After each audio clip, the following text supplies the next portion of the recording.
आए किसान साथियों, मेरा नाम सुमेर सिंह बावड़ा जाट, ऑर्गेनिक कृषि फार्म ढाणी में था, लेकिन अभी जो है वो 9 महीने से हरियाणा ऑर्गेनिक फार्म जांडिया हो गया है। यहाँ में एक पार्टी की जमीन है लमसम 350 एकड़ के, उसको जैविक में करने के लिए, कन्वर्ट करने के लिए आया हुआ हूँ। एक मैं हूँ और एक मेरा साथी है उमेश सिंह जी, जो छत की बागवानी के नाम से काफी पॉपुलर है। उन्होंने छत के ऊपर जो है वो लगभग 38 वैरायटियां टमाटर की अपनी तैयार कर रखी है।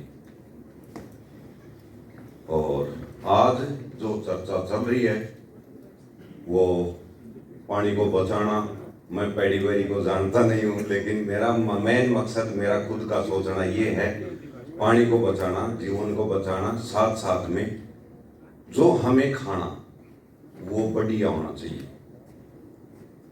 मैं सुबह से आया हूँ यहाँ लगभग 10:15 साढ़े 10 बजे से, सिर्फ और सिर्फ पैदावारी और पैसा, पैदावारी और पैसा। किसी भी साइंटिस्ट गण ने या किसान ने ये थोड़ी सी कोशिश ओमेंदर दत्त जी कर रहे थे, लेकिन वो ओमेंदर दत्त जी वाली बात भी मैं थोड़ा सा माफी चाहूंगा सर, मेरी जबान टूटी हुई है। मैं आपसे 1-2 बार रूबरू हूं, रोहतक भी आपके कार्यक्रम हुए थे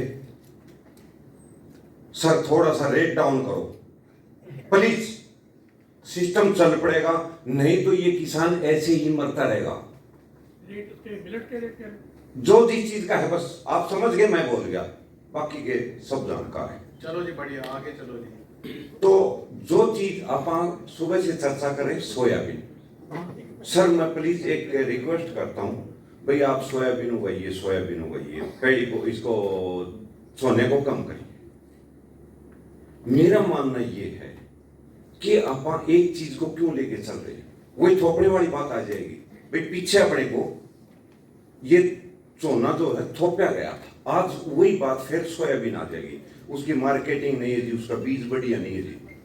मेरी एक छोटी सी सोच है, अगर आपको अच्छी लगे तो स्वीकार कीजिए, नहीं तो बच्चा समझ के माफ कीजिए। आप किसान को इस तरीके से लेके आइए कि आप उसमें फ्रूट भी लगाइए अपने खेत में, या जिस एरिया में सोने की ज्यादा तादाद है, किसानों को थोड़ा सा आकर्षित कीजिए कि भाई आप जो सनी पॉपुलर लगा दो, पॉपुलर लगा देगा दो।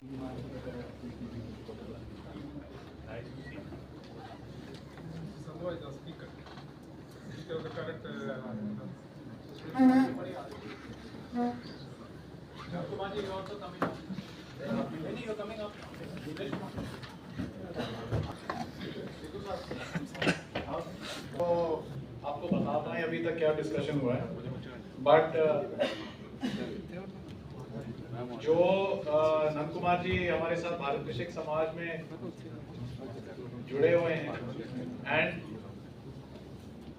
जब मैंने फार्मर कमीशन में भी काम किया यहाँ पे, या भारत कृषक समाज में देश भर में काम कर रहे हैं, जो सबसे बड़ी सीख ये आई है कि जिनके लिए काम कर रहे हो उनको सुनना जरूरी है, ना कि उनको सुनाना जरूरी है। तो आज भी हम यही कोशिश कर रहे हैं कि जो किसान आए हुए हैं उनकी राय लें। सब तो ठीक है, तो मैं ऐसे बताता हूँ कि जो मेरे जो समझ में आ रही है वो ये है कि बहुत सारी किसान संस्थाएं, किसान संस्थाओं के अध्यक्ष, मंत्री, संतरी सब कहते हैं कि एमएसपी दे दोगे तो डाइवर्सिफिकेशन हो जाएगा। आज से निकलता है कि केवल एमएसपी देने से दूसरी फसलों के लिए जरूरी नहीं है कि डाइवर्सिफिकेशन हो जाएगा, उसके साथ आपको एक्सटेंशन सर्विसेज, रिसर्च चाहिए, वापस मिलेंगे, फिर वापस और मौका भी देंगे, क्योंकि अपने तो ये डिस्कस करें जी। वो बिल्कुल संभव है, जैसे अभी हम लोग उसकी इकोनॉमिक्स की तय तकनीक है, जैसे हमने तो अभी जो सोचा था कि 11,000 पर एकड़ जो गवर्नमेंट सपोर्ट कर रही है पैडी को, अभी सिद्धू साहब जी ने बताया कि 3300 रुपया पर क्विंटल जो गवर्नमेंट उसको सपोर्ट कर रही है। फिर हम उसको कंपेयर करते हैं कि दूसरी क्रॉप के साथ कि बाजरा इकोनॉमिकल है कि नहीं है। जब तक गवर्नमेंट की पॉलिसी वो नहीं बनती, एक तरफ अब उसको पैडी को पूरा सपोर्ट कर रहे हैं और फिर बोल रहे हैं कि आप दूसरी क्रॉप की तरफ जाए, जब तक गवर्नमेंट पॉलिसी चेंज नहीं करेगी तब तक ये नहीं हो पाएगा। फिर भी अभी क्या है कि एकदम से अगर पैडी में आने में भी एकदम से किसान नहीं आए हैं, उसको हम बोले कि एक ही बार में सभी किसान पैडी छोड़ के दूसरी तरफ आ जाएंगे, उसमें खाली इकोनॉमिक वाली बात नहीं है, उसमें ईज ऑफ डूइंग भी है। वो उसको जानते हैं, इतने साल से कर रहे हैं, तो मैं ये नहीं कहूँगा कि एक ही साल में सभी किसान पैडी छोड़ के दूसरी तरफ आ जाएंगे, लेकिन वो चेंज आना शुरू हो जाएगा अगर हम उसको उसका जो उसके ऊपर हमने हाथ रखा हुआ है सरकार ने पैडी के ऊपर, अगर वो सरकार थोड़ा सा दूसरे फसलों के ऊपर भी रख देगी तो वो आ जाएंगे। तो थोड़ी सी बात मैं और भी इसमें जोड़ना चाहता हूँ कि अभी डॉक्टर साहब ने बताया डॉक्टर जय हरी जी ने कि 1980s में उनके पंजाब के बारे में चैप्टर पढ़ाया जाता था, लेकिन अभी क्या है कि अभी हम किसी और स्टेट में जाते हैं ना तो हमको लोग ऐसे देखते हैं कि आप तो कोई मुजरिम हो, जैसे कि आपने तो जी कैंसर ट्रेन चला दी, आपने तो हमको जहर खिला दिया, ये सब चीज़ें। तो उसमें दोषी किसान ही बन जाता है, उसमें किसका दोष है वो देखना चाहिए। हम खुद तो नहीं जहर डालने लगे अपने खेत में, खुद तो हम लेके नहीं आए ये सब चीज़ें। तो लेकिन अनफॉर्चुनेटली मेरे को यहाँ पे आके ना ये भी लगा कि हम बात डिवर्सिफिकेशन की कर रहे हैं, लेकिन आज भी हमारा माइंडसेट वही है ग्रीन रेवोल्यूशन वाला, वही हम उसी तरफ ही जा रहे हैं, क्योंकि हमारा अभी भी जो ध्यान है पूरा वो प्रोडक्शन की तरफ से ही हम उसको कर रहे हैं, हम क्वालिटी की बात ही नहीं कर रहे। एक छोटी सी एग्जांपल से मैं समझाना, हम गए KVK कर्नाटक में गए, तो वहाँ पे जाके उन्होंने देखा कि हमने एक रागी की वैरायटी हमने निकाली और उसका यील्ड ये सब कुछ बड़ा अच्छा था। तो हमने सोचा कि हमने तो बड़ा एक मार्का मार लिया, हमने ये वैरायटी ढूंढ ली। तो उन्होंने वो लेकिन उन्होंने चाहा, एक अच्छी बात उन्होंने क्या की कि पहले किसानों की राय ली जाए। तो उन्होंने एक प्लॉट में 8-9 तरह की रागी की वैरायटी लगा ली और फिर किसान को बोला, किसान महिलाएं भी आए, किसान भी आए कि आप इनमें से चूज करिए कौन सी वैरायटी अच्छी है। उनको ये यकीन था कि किसान यही वैरायटी चूज करेंगे, उसका पेनिकल अच्छा है, उसकी यील्ड अच्छी है। तो पहली बार में किसानों ने वो वैरायटी रिजेक्ट कर दी। रिजेक्ट करने का कारण क्या था? तो उनको लगा कि ये वैरायटी तो हमारी बेस्ट वैरायटी, आपने क्यों रिजेक्ट कर दी? तो वो महिला बोली इसका टेस्ट ही अच्छा नहीं है, हम यील्ड से क्या करेंगे।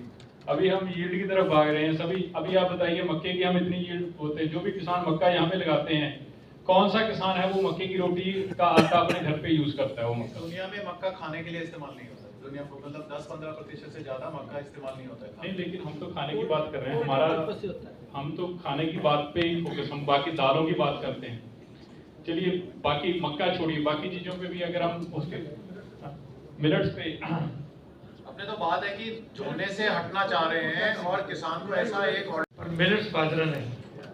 तो मुझे लगता है कि एक तो मैं ये जानना चाहूंगा, आपने बाकी हमारे पास इनके पास जितना ज्ञान था इन्होंने दे दिया। ज्ञान के सवाल पर नहीं, उनके ज्ञान की कोई बात नहीं कर रही, स्पष्टीकरण ये सह चिंतन है। आपने बाजरे के अलावा जो और 8-9 मिलेट्स हैं उन पर भी कुछ चिंता की, उन पर बारे में कुछ सोचा कभी? तो मुझे लगता है आपके आंकड़े मूलतः ही उसमें थोड़ा वो लोचा है। एक तो ये मैं बात शुरू करता हूं, पहले आपने बाजरे की बात की तो मैंने कहा बाजरे हम मिलेट्स की बात करेंगे, खाली बाजरे की बात करेंगे तो नहीं है। बाजरे से दुगना भाव देने वाले मिलेट्स दूसरे नहीं है, हम उनकी बात ही नहीं कर रहे। कोतरा है और भी है, रश्मिंदर बताएंगे बाद में। एक तो ये है, इसलिए उसकी बात करते हैं। पर मैं शुरुआत में कितनी ये करना चाहूंगा अजय जी, हम खेती क्यों कर रहे हैं भाई? खेती का मतलब भोजन होता है, भोजन का मतलब न्यूट्रिशन, पोषण और स्वास्थ्य होता है। आपने ये सारा तो मामला टूट फूट गया, हम फिर यील्ड की बात कर रहे हैं। उसी यील्ड बढ़ाने के चक्कर में पंजाब जिस खड्डे में आके गिरा हम सब जानते हैं, हम फिर यील्ड सिंड्रोम में फंसे हुए हैं। तो मुझे लगता है क्वालिटी की बात कहीं नहीं होगी। हम क्वालिटी की बात नहीं करेंगे तो गाड़ी चलने वाली नहीं है। So quality, nutrition, health and sustainability, ये आयाम भी, ये पक्ष भी, ये डायमेंशंस भी आपको ख्याल रखने होंगे। एक एग्जांपल दूंगा, रश्मिंदर ज्यादा डिटेल में बताएगा। ये बाजरे की बात आप करें, 20 रुपए केजी, देसी बाजरी 50 रुपए किलो बिकती है, आपने वो तो गिनी नहीं। तो मुझे लगता है ये कंट्राडिक्शन हम उस यील्ड सिंड्रोम में फंसे हुए हैं, इसलिए है।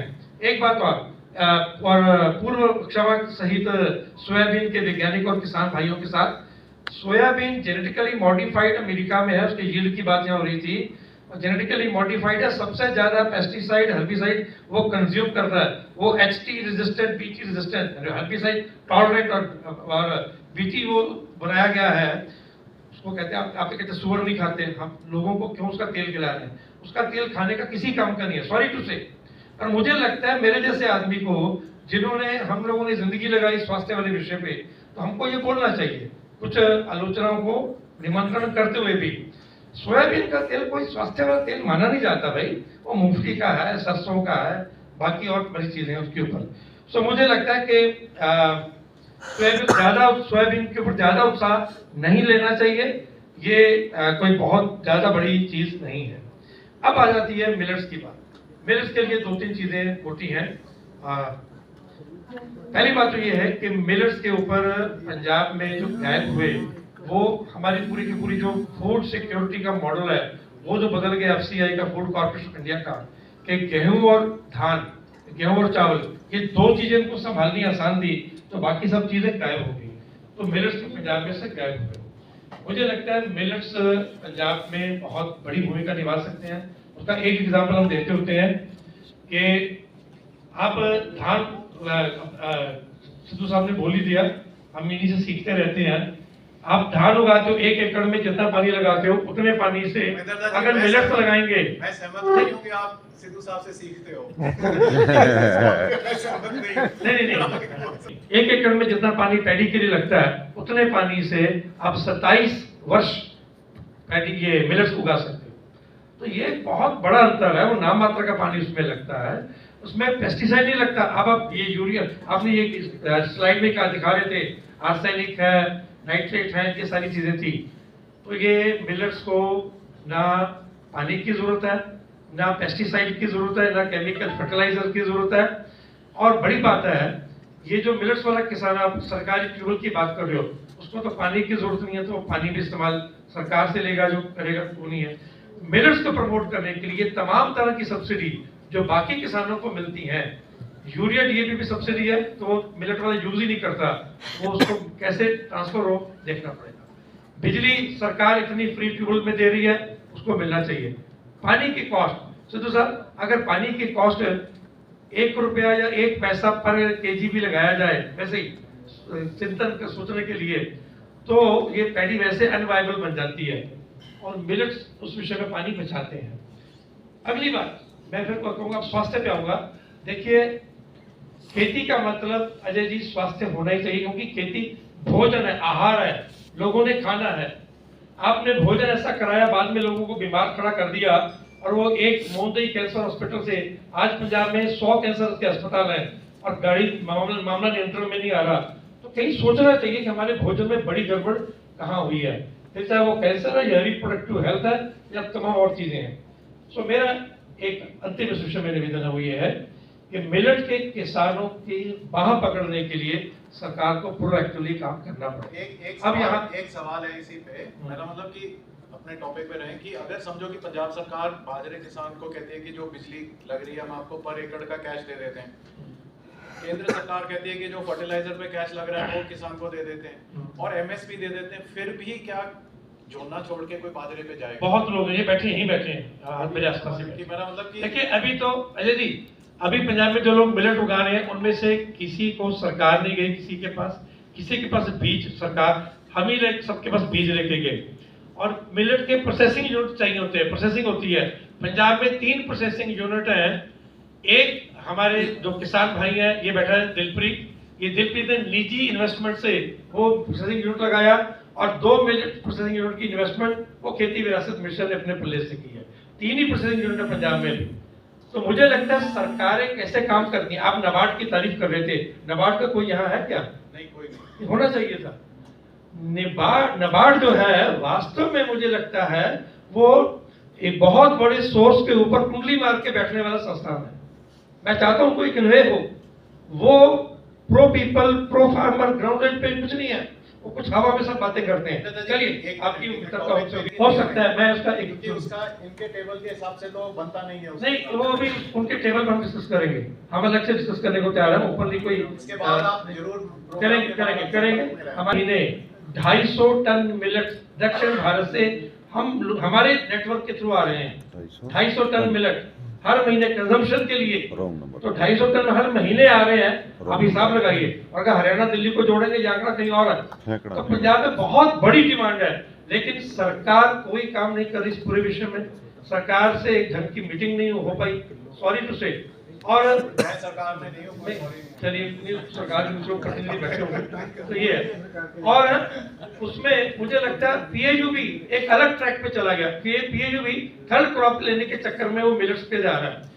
मिलेट्स के ऊपर हम गए हैं ड्यू टू हेल्थ रीजन। और अगर आप हाइब्रिडाइजेशन की ओर जाएंगे, आप फोर्टिफिकेशन की ओर जाएंगे और जेनेटिक मॉडिफिकेशन की ओर जाएंगे, तो मिलेट की भी वही दुर्दशा होगी जो औरों की हुई है। तो ना जेनेटिक मॉडिफिकेशन चाहिए हमें, ना फूड फोर्टिफिकेशन चाहिए, ना नहीं एक बात कर रहे हो, मतलब डाइवर्सिफिकेशन के टॉपिक पे रह रहे हैं। ये भाई साहब सुनो, ये और बीमारियां घुस जाती हैं, वो ना आए। आप मिलेट के लिए कह रहे हैं, अपने ये कॉशन कर रहे हैं कि मिलेट चाहिए, पर आप मिलेट को भी आप हाइब्रिड में लेके आएंगे तो उसकी फूड वैल्यू भी खत्म होगी, कई प्रॉब्लम्स हैं, लोग नहीं लेना चाहेंगे उसमें। सो मेरा ये कहना है गवर्नमेंट किसान की हाथ पकड़े। एक मिलेट्स के लिए हम ये जो गवर्नमेंट किसी तरह से सब्सिडी दे सकती है वो करें। दूसरा, मिलेट की कंजम्पशन पंजाब में बड़े पैमाने पे बढ़ाने की आवश्यकता है। बहुत स्कोप है, चाहे वो मिड डे मील में है, चाहे हॉस्पिटल्स में है, चाहे पीडीएस सिस्टम में है। अभी तक जो मिलेट बिक रहा है 250 टन, वो प्रचार के माध्यम से बिक गया। हम डॉक्टर अमर सिंह आजाद और हम सब लोगों ने डॉक्टर कादर वली के लेक्चर करवाए, तो उसी से इतना वो हो गया। मुझे लगता है इसमें बड़ी स्कोप है। और दो लोगों का मैं विशेष नाम लूंगा, यहाँ जो मेरे साथी हैं, जैसे रश्मिंदर है, तो रश्मिंदर ने एमटेक एग्रीकल्चर किया और वो खेती व्यवसाय मिशन का मिलेट टीम का हेड है, मिलेट का किसान है। ये दिलप्रीत है, दिलप्रीत ने भवानीगढ़ के पास मिलेट का प्रोसेसिंग यूनिट लगाया और अपने पल्ले से पैसा सारे खर्च किए। मुझे लगता है ये दो लोग हैं जो ये अपनी अगर बात रखेंगे तो जो चीजें मैंने रखी उसके आगे एक मिनट आप ਵਧੀਆ ਦੇਣਾ ਚਾਹੀਦਾ ਹੈ। ਬੀਜ ਹਲਕੇ ਨਹੀਂ ਇਹਨਾਂ ਦੇ, ਉਹ ਵੱਡੇ ਵੱਡੇ ਹੋ ਜਾਂਦੇ ਨੇ। ਸਾਡੇ ਦਾ 6-7 ਫੁੱਟ ਦਾ ਇਹਦਾ ਹੋ ਜਾਂਦਾ ਹੈ 958 ਹੈ तो प्राइवेट कंपनी का सोयाबीन का बीज अच्छा नहीं है कि मिलता अभी ही आया नहीं जी, ਆਇਆ ਹੀ ਨਹੀਂ ਹੈ ਜੀ ਕੋਈ ਵੀ। मार्केट में नहीं है। ਹੁਣ ਇਹ, ਆਪਣਾ ਐਮਪੀ ਵਗੈਰਾ ਜੋ ਹੁੰਦੇ ਆ, ਉਹ ਇੱਥੇ ਕੀ ਪਤਾ ਹੁੰਦੇ ਨੇ ਕਿ ਨਹੀਂ ਹੁੰਦੇ। ਹਾਂਜੀ ਪਿਛਲੇ ਤੋਂ ਪਿਛਲੇ ਸਾਲ ਸਰ ਮੇਰਾ 5580 ਨੂੰ ਵੀ ਗਿਆ ਸੀ। ਇਸ ਵਾਰ ਵੀ ਗਿਆ 4600 ਰੁਪਏ। ਉਹ 5-600 ਦਾ ਕੁਆਂਟਲ ਦੇ ਵਿੱਚੋਂ ਲੋਸ ਹੋ ਜਾਂਦਾ ਹੈ। ਤੇ ਵੀ ਇਹ ਜੀ ਹੈ ਇੱਕ ਹਰਿਆਣੇ ਦੇ ਵਿੱਚ ਨਾ ਜੀ 6000 ਰੁਪਏ ਏਕੜ ਦਾ ਦਿੰਦੇ ਨੇ ਜੀ, ਵੀ ਜੇ ਆਪਾਂ ਜੀਰੀ ਨਾ ਲਗਾਵਾਂਗੇ। ਉਹ ਆਪਾਂ ਨੂੰ ਜਿਵੇਂ ਹੁਣ ਅਸੀਂ ਸੋਇਆਬੀਨ ਲਾਉਂਦੇ ਆ ਜੀ, ਸਾਨੂੰ ਵੀ ਮਿਲਣੇ ਚਾਹੀਦੇ ਨੇ। ਗਵਰਨਮੈਂਟ ਆਪਣੀ ਪੰਜਾਬ ਗਵਰਨਮੈਂਟ देनी चाहिए है, वो कोई सब्सिडी वगैरह ये देनी लिखो जी, चाहिए। पॉइंट लिखो कि हरियाणा पड़ोस, देखो किसान क्या करता है, पड़ोसी की खेती देख के अपनी खेती बदलता है। तो पंजाब को भी हरियाणा की कोई नीति देख के, राजस्थान की देख के, कोई पाकिस्तान की देख के, जिसकी भी नीति अच्छी मिले करनी चाहिए। पर आप कह रहे हो कि अगर ये 6000 रुपए जोना ना लगाने के लिए मिले तो और लोग सोयाबीन लगाएं। सोयाबीन ज़्यादा लगाएंगे। एक सर इनू पानी बिल्कुल भी नहीं लगता है, ਅਸੀਂ ਤਾਂ ਲਗਾਉਂਦੇ ਨਹੀਂ ਹੈ ਪਾਣੀ। ਬਾਰਿਸ਼ ਪੈ ਜਾਂਦੀ ਹੈ, आपके ਬਾਰਿਸ਼ ਨਾਲ ਹੀ बहुत हो ट्यूबवेल है सरकारी, जाता है। सर हाँ जी है, ट्यूबवेल तो है ही। उसके बावजूद आप सोयाबीन लगाएं। हाँ जी लगाते हैं। हाँ जी, थैंक यू। तो डॉक्टर साहब एक आपसे क्वेश्चन था कि ਦੀ ਕੋਈ ਕੰਟੀਨਜੈਂਸੀ ਆਈਸੀਆਰ ਵੱਲੋਂ ਫਿਕਸ ਉਹ ਦੋ ਸਾਇੰਟਿਸਟਾਂ ਦੀ ਮਿਲਦੀ ਆ, ਉਹ ਖਿੱਚ ਤੂ ਕੇ ਸਾਡੇ ਟ੍ਰਾਇਲ ਤਾਂ ਹੋ ਜਾਂਦੇ ਆ, ਉਹ ਵੀ ਬੜੇ ਧਿਆਨ ਨਾਲ ਪੈਸੇ ਖਰਚ ਕਰਨੇ ਪੈਂਦੇ ਆ। ਪੰਜਾਬ ਗਵਰਨਮੈਂਟ ਤੋਂ ਸਾਨੂੰ ਕੋਈ ਐਡੀਸ਼ਨਲ ਬਜਟ ਨਹੀਂ ਮਿਲਦਾ। तो इंद्रप्रीत जी सारी चीज ਜ਼ਰੂਰਤ ਤਾਂ ਹੋਰ ਕਿਸੇ ਸੋਰਸ ਕੋਲੇ ਨਹੀਂ ਹੈਗਾ। ਇੱਕ ਹੁਸ਼ਿਆਰਪੁਰ ਚ ਫਾਰਮਰ ਨੇ ਤੇ ਇੱਕ ਇਹਨਾਂ ਕੋਲ ਵੀ ਪਿਆ, ठीक है ਉਹ ਲੈ ਸਕਦਾ। कहेंगे कोई बात का नतीजा लेंगे। ਸਰ ਮੈਂ ਡਾਕਟਰ ਮਨਿੰਦਰ ਸਿੰਘ, ਮੈਂ ਇੰਚਾਰਜ ਹਾਂ ਕ੍ਰਿਸ਼ੀ ਵਿਗਿਆਨ ਕੇਂਦਰ ਹੁਸ਼ਿਆਰਪੁਰ ਤੋਂ। ਜਿਵੇਂ ਡਾਕਟਰ ਸਾਹਿਬ ਗੱਲ ਕਰ ਰਹੇ ਸੀਗੇ, ਸੀਡ ਦੀ ਗੱਲ ਕਰ ਰਹੇ ਸੀਗੇ, ਪ੍ਰੋਡਕਸ਼ਨ ਦੀ ਗੱਲ ਕਰ ਰਹੇ ਸੀਗੇ। ਤੇ ਜਿਵੇਂ ਪਹਿਲਾਂ ਸਰ ਗੱਲ ਹੋਈ ਹੈ, ਫਾਰਮਰ ਕਮਿਸ਼ਨ ਵੱਲੋਂ ਵੀ ਨਾ ਐਫਆਰਟੀਸ ਲਗਾਈਆਂ ਗਈਆਂ ਸੀਗੀਆਂ 2014-15 ਦੇ ਵਿੱਚ। ਉਹਦੇ ਵਿੱਚ ਕੁਝ ਜ਼ਿਲ੍ਹੇ ਚੁਣੇ ਗਏ ਸੀਗੇ। ਉਹਨਾਂ 'ਚ ਤਕਰੀਬਨ 10-12 ਜ਼ਿਲ੍ਹੇ ਸੀ ਪੂਰੇ ਪੰਜਾਬ 'ਚ। ਉੱਥੇ ਅਸੀਂ ਪਲਾਟਸ ਲਗਾਏ ਸੀ ਜ਼ਿਮੀਂਦਾਰਾਂ ਦੇ ਖੇਤਾਂ 'ਚ ਤੇ ਬਾਈਬੈਕ ਕੀਤਾ ਸੀਗਾ। ਉਹਦਾ 40 ਰੁਪਏ ਦਾ ਰੇਟ ਸੀਗਾ। ਤੇ ਉਹਦਾ ਇਫੈਕਟ ਇਹ ਹੋਇਆ ਕਿ ਸਾਡੇ ਜ਼ਿਲ੍ਹੇ ਦੇ ਵਿੱਚ ਸਰ सुरेश कुमार जी प्लीज आगे आइए जी, आप आगे आइए। ਫੋਲੋ ਅਪ हाँ जी ਸਾਡੇ ਜ਼ਿਲ੍ਹੇ ਦੇ ਵਿੱਚ ਜਿਹੜੀ ਕੰਡੀ ਬੈਲਟ ਹੈਗੀ ਆ, ਸਬਮੌਂਟੇਨਸ ਬੈਲਟ, ਉਹ ਫਾਰਮਰਸ ਨੇ ਇਹਨੂੰ ਅਡਾਪਟ ਕੀਤਾ। ਇਹ ਐਡਵਾਂਟੇਜਸ ਦੇਖਿਆ ਕਿ ਪਾਣੀ ਇੱਕ ਬਿਜਾਈ, ਜਿੱਦਾਂ ਜਨਰਲ ਗੱਲ ਕਰਦੇ ਹਾਂ ਡਰਿਲ ਸੋਇੰਗ ਕਹਿੰਦੇ ਆਪਾਂ, ਪਰ ਇੱਥੇ ਈਜ਼ੀ ਮੈਥਡ ਸੀਗਾ ਛਿੱਟੇ ਦਾ, ਬ੍ਰੌਡਕਾਸਟਿੰਗ। ਉਹ ਮੈਥਡ ਫੋਲੋ ਕੀਤਾ। ਇਹਦੀ ਵੀਡ ਕੰਟਰੋਲ ਇੱਕ ਸਮੱਸਿਆ ਹੁੰਦੀ ਸੀ, ਉਹ ਪੈਕੇਜ ਯੂਨੀਵਰਸਿਟੀ ਨੇ ਦਿੱਤੀ ਹੋਈ ਸੀਗੀ ਪੋਸਟ ਇਮਰਜੈਂਸੀ, ਉਹ ਫੋਲੋ ਕੀਤੀ। ਕੰਬਾਈਨ ਹਾਰਵੈਸਟਿੰਗ ਨਾਲ ਐਡ ਹੋ ਗਈ।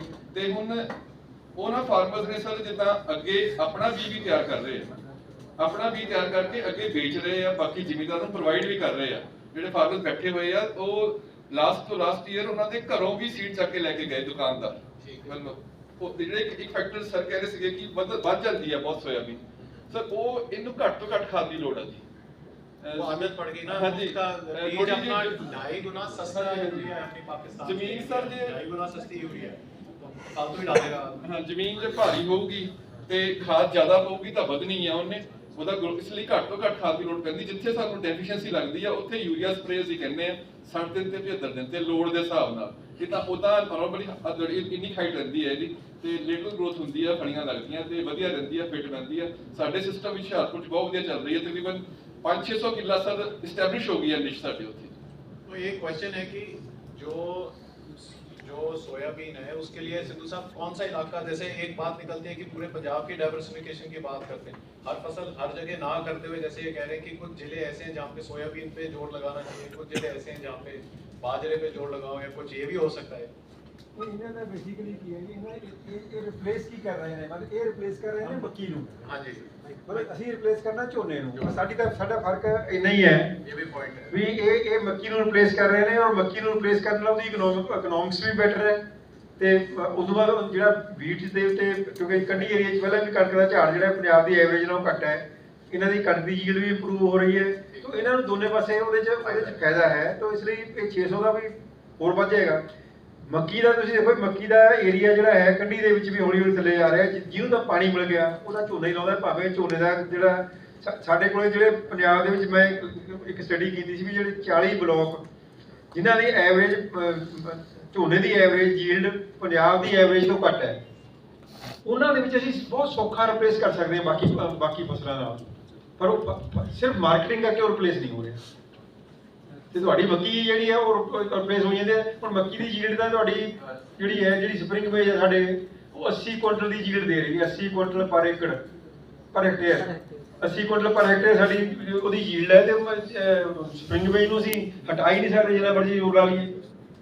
ਜਿੰਨੇ ਆਲੂ ਵਾਲੇ ਨੇ 70,000 ਹੈਕਟੇਅਰ ਆਲੂ ਹੈ, ਉਹਨਾਂ 'ਚੋਂ 35,000 ਹੈਕਟੇਅਰ ਦੇ ਵਿੱਚ ਸਪਰਿੰਗ ਵੇਜ ਲੱਗਦੀ ਹੈ, ਔਰ ਉਹ ਪਾਣੀ ਦਾ ਘਾਣ ਕਰੀ ਤੁਰੇ ਆਉਂਦੇ ਨੇ। ਜਿਹੜੀ ਇਹਨਾਂ ਦੀ ਵੀ ਮਨੀਸ਼ ਕੁਮਾਰ ਜੀ ਦੀ ਪ੍ਰੈਜੈਂਟੇਸ਼ਨ ਹੈ, ਇਹਦੇ ਵਿੱਚ ਵੀ ਜਿੱਥੇ ਵੀ ਇਹਨਾਂ ਨੇ ਕ੍ਰੌਪ ਦੀ ਵਾਇਬਿਲਿਟੀ ਬਣਾਈ ਹੈ, ਇਕਨੋਮਿਕ ਵਾਇਬਿਲਿਟੀ, ਮਨੀਸ਼ ਜੀ ਪਲੀਜ਼ ਐਕਸਕਿਊਜ਼ ਮੀ, ਵੀ ਉਹਨਾਂ ਨੇ 3 ਫਸਲਾਂ ਕਰਕੇ ਵਾਇਬਿਲਿਟੀ ਬਣਾਈ ਹੈ। 3 ਫਸਲਾਂ ਦੀ ਵਾਇਬਿਲਿਟੀ ਤਾਂ ਦੂਰੋਂ ਵੈਸੇ ਬੈਟਰ होनी है। नहीं, 3 फसलों में भी एक इशू है। 3 फसलों में भी उन्होंने झोने को रिप्लेस कर दिया है। नहीं, झोने को रिप्लेस कर रहे हैं, पर 3 फसलें तो ले ली ना। मतलब जबकि हम चाहते हैं कि पैडी को रिप्लेस, कि पैडी को रिप्लेस करें। और दूसरा ये है कि कोई भी किसान जो है 15 अप्रैल के बाद 22-20 जून तक जो हमारी डेट है सोइंग पैडी की के कुछ ना लगाए। अब साइलेज बड़ा उन्होंने बेड़ा कर दिया पंजाब के पानी का, जो मेज बार साइलेज, तो सारी जो है वो अप्रैल में आफ्टर वीट लगती है, और सारी जो है वो पैडी से पहले चली जाती है। और PAU वालों ने उनकी हेल्प कर दी है। 1509 के पास इरिगेशन है, सारा उन्हें मेज की साइलेज लगाई हुई है। सारे साल के लिए फॉडर वो यहाँ से बनाएंगे। तो एक्चुअली जो हमारा एम था वो था while maintaining the economic viability of agriculture, पानी को कैसे सेव किया जाए। मेरे मनीष जी आपका एक आपने वाटर फुटप्रिंट निकाले हैं, मेरी PhD है, आप देख लेना, पेपर मेरा पब्लिश हुआ है। 2700 लीटर पर केजी वाटर फुटप्रिंट है पैडी का। Start I analyse data from 2000 to 2019। आप 1700 लिख रहे हो, 1700 नहीं है यार, वो ग्राउंड वाटर का टोटल ये था। नहीं।